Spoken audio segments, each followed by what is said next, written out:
गोष्टीचं नाव आहे एक आई आणि 3 मुली. एका छोट्याशा गावात एक आई तिच्या 3 मुलींसोबत राहत होती.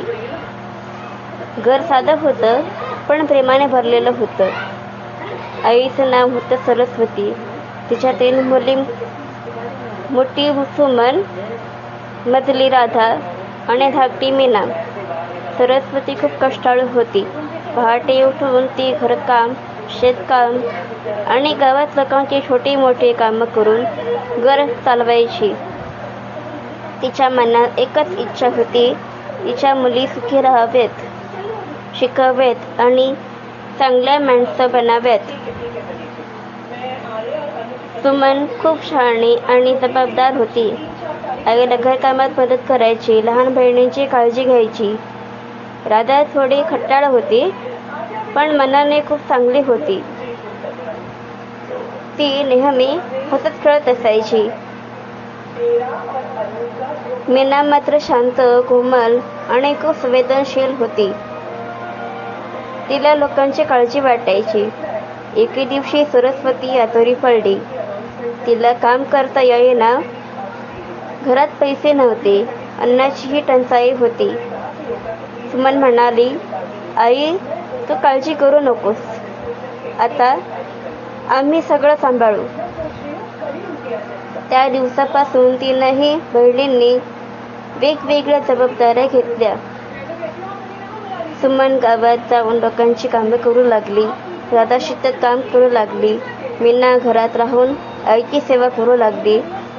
मीना रोज आईला औषधं देत असे, तिला गोष्टी सांगत असे आणि तिच्या चेहऱ्यावर हसू आणण्याचा प्रयत्न करत असे. एकदा आई खूप दुःखी झाली होती. ती म्हणाली, मी तुमच्यासाठी काही करू शकत नाही. तेव्हा मीना तिचा हातात हात घेऊन म्हणाली, आई, तू आम्हाला जगायला शिकवलंस, तेच खूप आहे. आता आम्ही तुझ्यासाठी करतोय ते आमचं कर्तव्य आहे. आईच्या डोळ्यात पाणी आलं. एक दिवस सुमन आणि राधा कामावर गेल्या असताना घरात काहीच खायला नव्हतं. मीना खूप चिंतित होती. तेव्हा एक भिकारी दारात आला. तो म्हणाला, बाळा, काही खायला मिळेल का? मीनाने घरात पाहिलं. फक्त एकच भाकरी उरली होती. ती आईसाठी ठेवलेली होती. पण तिने क्षणभर विचार केला आणि ती भाकरी त्या भिकाऱ्याला दिली. भिकारी हसला आणि म्हणाला, तुझं मन खूप मोठं आहे. देव तुझं भलं करो. त्या संध्याकाळी सुमन आणि राधा घरी आल्या. त्यांनी आज खूप काम केलं होतं आणि काही पैसेही मिळवले होते. त्यांनी अन्न आणलं. हळूहळू दिवस बदलू लागले. सरस्वतीची तब्येत सुधारू लागली. मुलींच्या कष्टाने घर पुन्हा आनंदाने भरलं.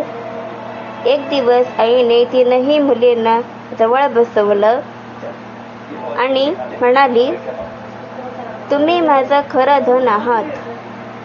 मी तुम्हाला काही मोठं देऊ शकले नाही, पण तुम्ही तुमच्या प्रेमाने आणि कष्टाने घर उजळवलं.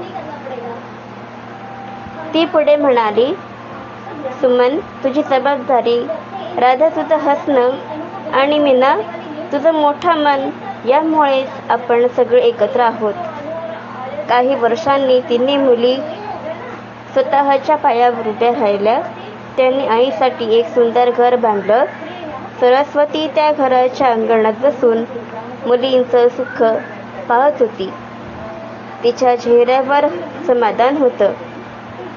तिला जाणवलं, खरं सुख पैशात नाही तर प्रेम, कष्ट आणि एकमेकांसाठी जगण्यात आहे. तात्पर्य, प्रेम, त्याग आणि एकोप्याने कोणतीही अडचण दूर करता येते. कुटुंबाची खरी ताकद ही त्यांच्या मनातील आपुलकीत असते.